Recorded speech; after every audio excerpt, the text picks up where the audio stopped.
Hi, it's glad to be back at TL Hanna. I am Gladys Robertson. I taught here from 1986 until the year I retired in 2000. And it was such a pleasure because I got to establish and generate a speech and debate team at TL Hanna.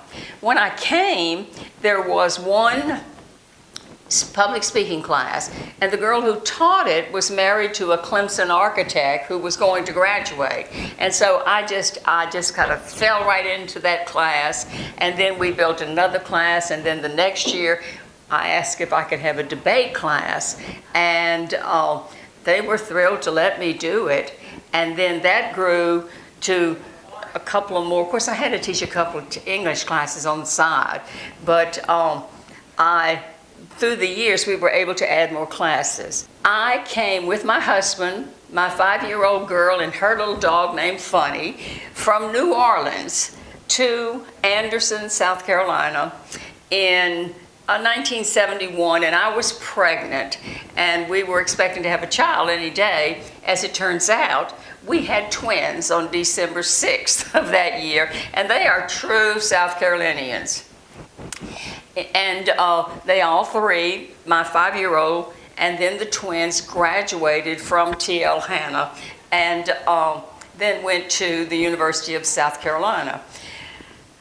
Graduated from there too, and one came back and got a master's at Clemson. Then the other daughter got a master's at MUSC in health administration, and she is the reason we now live in West Columbia in a wonderful retirement community where my daughter is director of medical services.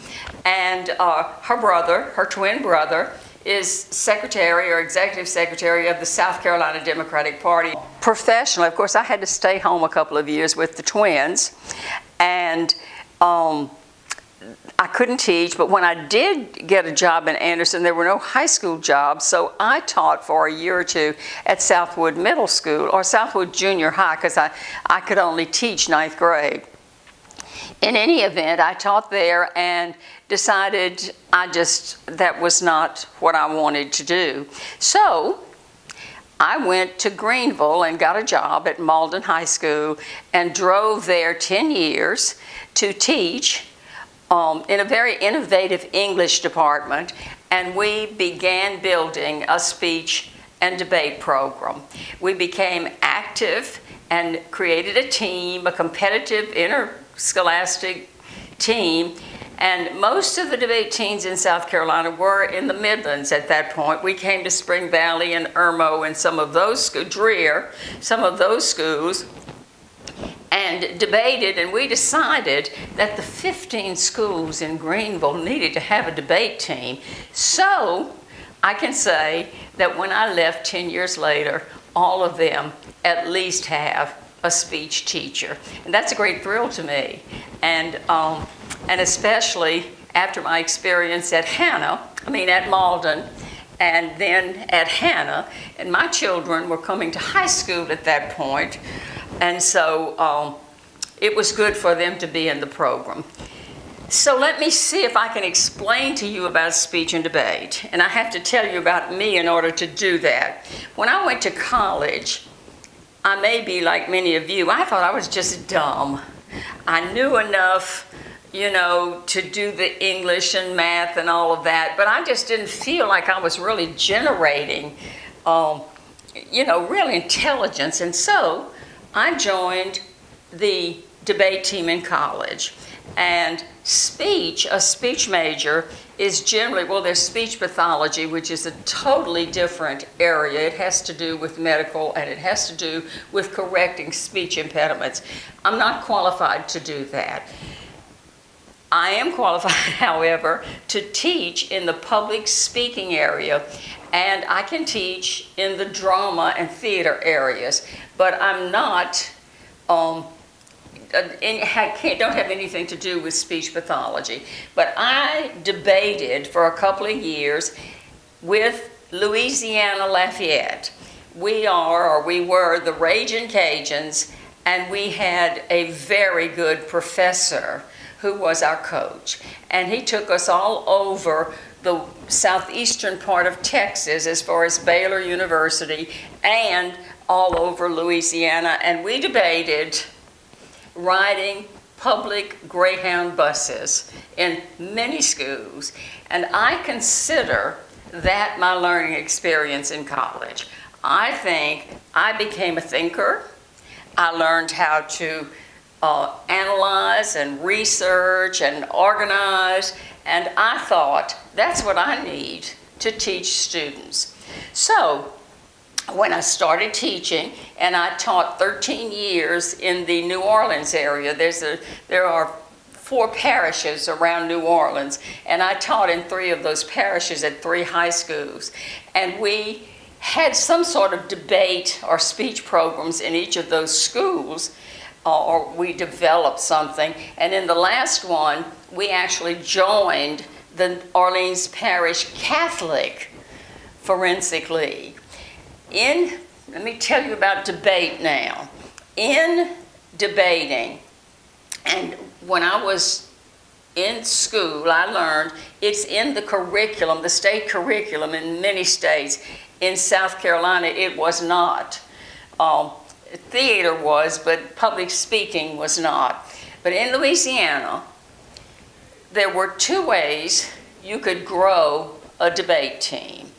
One was to join the state league, the Louisiana State League, and one was to join the National Forensic League, which is a national honor society that has competitions and a point system and everything for speakers who are active in this activity. So we, at the last school I was at in New Orleans, in Orleans Parish, we did that. And then I left with my husband to come to South Carolina and knew how to do that, and learned quickly when I went to Malden High School that most people thought a speech class was a drama class. And so I was just absolutely pleased to be able to develop the concept of public speaking as a class. So we had a public speaking class. Of course, I taught the acting class too. You can do both. And then I taught a debate class. And that was my first debate team in South Carolina. And then I stayed at Malden for 10 years. We won state championships and we went to nationals, and so I learned the routine. And as I've said, when I left Greenville, all 15 schools had been introduced to public speaking and debate because we took our students to those schools to show them what we were doing. Then I came to TL Hanna, and Mike Sams had become the principal, and he hired me to teach English. And he said, if a speech job comes open, you are welcome to do that, and we're welcome to build a program. And at that point, we discussed this concept. Competition with other schools is not just athletic, but it's like athletic to the extent that kids work to do their very best to defeat other schools. But I have a philosophy that I shared with him. I believe when students come to a school and have a place to belong or something to belong to, they are happier students. It's not just 4 classes a day and I'm going home. Or is it 5 classes a day? I don't know, I don't remember. And it's just been 10 or 15 years ago. But anyway, I started and we developed a very active debate class, and we added public speaking classes. At one time, I had all the public speaking classes I could teach, and other teachers had to teach the extra sections because it became a popular thing to do. In public speaking, you talk about things and you discuss things, and so students are very involved in what they're doing. They're not just studying something and taking a test on it. And I find that real learning takes place when a person is involved in what he or she is learning. In any event, we became successful, came to Columbia, and beat the schools that had stomped on us before. And that was very fun. But we had a very active state league at that point. And when I went to Hanna, we won a lot of things the first few years. We finally, about the third year, won the state championship, and then we won some more and some more and some more. And the teacher there said that she is going to try to find the trophies. They're somewhere at Hanna. We have huge trophies that go to a school who wins for 3 years, and it stays in that school, and they're somewhere at Hanna. Students took their own personal trophies home, and we kept the championship trophies to stay at Hanna. And we not only won the state championship, but we took students to the National Speech Contest sponsored by the National Forensic League. Many years. The first year we went with 2 students to Nashville, Tennessee. And from then on, we had more than 2 students, and we took them everywhere. And many of them have beautiful, beautiful trophies that they can keep in their homes for life. So we are pleased that TL Hanna got on the national honor roll, kind of, if you want to put it that way. But the most important thing, of course, is not trophies, but that does speak to parents and families. And at that point, I have to tell you, we could have done nothing at TL Hanna if it were not for wonderful, supportive parents. Even the teachers at TL Hanna supported our program. And when we had debate tournaments at school, they would make cakes and cookies and come and judge some of the contests. And at this point, let me tell you about the contest. There is, of course, debate, and we did primarily Lincoln Douglas debate.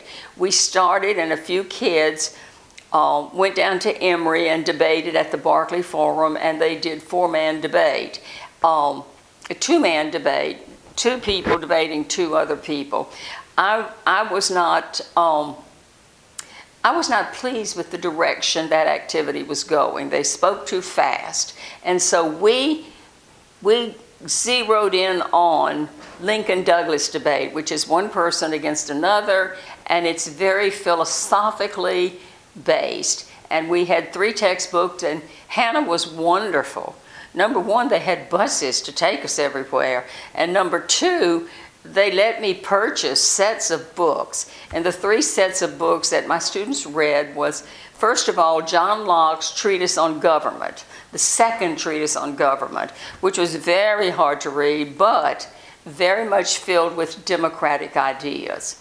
And then we read 5 Great Ideas by Adler, which was the basic for ethical debating. And then we got a book that helped us probably more than any, The Individual and Political Order by Simon and Bowie. And we had a class set of all those books at one time, but they were such good books, I think students wanted to take them with them. So I don't know how many are around now, but they were absolutely wonderful readings for high school students to do and to formulate debate cases. So this is what you do when you go and compete. First of all, in debate, each person has to have an affirmative position. A question is asked, a question that has a basis in ethics, but relates to policy. For example, should the United States send more troops to Syria right now? And then there would be someone who says, the United States should send, and should implies the moral component. And then someone else would say the United States should refrain from sending any more help to Syria. And every student had to debate one side 1 hour and the other side the next hour. So if you went to a tournament, to a day of debating, you debated 2 affirmative sides and 2 negative sides against 2 other schools. And when a student learns to do that, a student learns to think. And it is just a gratifying experience for me to think I had a part of that in anyone's life. I also worked with the Project Challenge teacher, who at that time was Rick Mascaro, and then Diane Lee came and took his place, and they did the dramatic events that we competed in. For example, cuttings from a piece of literature that we called dramatic interpretation of literature and humorous interpretation of literature, and duo, 2 people did an act, a segment from literature in duo interpretation. And then there were things like extemporaneous speaking and original oratory, and those events we worked together on. If you go to a debate tournament, for example, at Irmo in South Carolina, in Columbia, or actually, I guess it's West Columbia, I don't know where it is, but it's in the middle of the state, have wonderful school. Students would compete in all those contests and win 1 to 5 places in those contests, and then we would compete in debate. I was primarily involved in debate, but students did all those other activities as well. And we became efficient in most of those things. We took people to the National Speech Tournament in most of those things. So that's kind of what debate is, and that's what a tournament is. And when your school grows, you sponsor a tournament. And that's where parents come in, and parents feed the visiting adult guest, and we sell things and we make money, because debate costs a lot of money. The principal used to always say, how much is this going to cost? And it does cost money. And we did everything to raise money, and we were not ashamed. And parents were so happy to seek money for our program. In Greenville, the Greenville Bar Association sponsored a tournament for us, and they were just so pleased to do that. And at one time, I remember 35 schools from North Carolina and Georgia, 1 school from Tennessee, and then all over South Carolina came to the Greenville Bar Association tournament. Schools, we competed primarily in Georgia and South Carolina, sometimes in North Carolina. But we, at Hanna, we had transportation, and that was a very good thing. Now, I've told you what it is. There's no way to show you unless you're involved in it. And I've told you why, or I've told you the reason that I did it. And now let me tell you some things I hear from students who did debate. One of our students is now teaching constitutional law at Yale. She writes every now and then and tells me what she's doing, or puts it on Facebook so everybody can see. Another student, Julie Moore, whose mother teaches at Hanna, was just named the outstanding young lawyer in South Carolina by the Bar Association. And I have lawyers calling about cases that they tried in court, and I've heard from so many of them. And there are many of them in the Columbia area where I live now, who practice law. And then there are people who are a surgeon in the Greenville health system. There are people who are very successful, and all of them say debating was a great part of their education. And teachers everywhere in the state. I can't tell you, but I would be remiss if I did not say, if you work at the grocery store checking people out and you have had public speaking or you've been in debate, you appreciate it as much as do those who have high-ranking jobs. It's something that everybody references as not just a favorite class, but they reference as an important part of their education. So, I'm going to conclude by saying that it was my distinct pleasure to help create the genesis of speech and debate programs in Anderson, at TL Hanna. And Westside at first didn't have a debate class. They finally developed one, but they would send, the students could elect to come to Hanna and take debate, and we would actually go to tournaments and compete against a Westside student. And that was a lot of fun. I just want to say that I wish there were a return to a flourishing speech and debate program at TL Hanna, because we were good. And not only that, we learned to compete healthily, and we learned to think, and we learned to be a part of an important segment of our school. Thank you for letting me talk with you. I just had such fun doing speech and debate at Hanna. And now I'm 82, and we are living in a retirement community in West Columbia called Still Hopes. And we are having a wonderful time, and we get to see two of our children all the time, and we just are so appreciative that we got to do the things we did with our lives.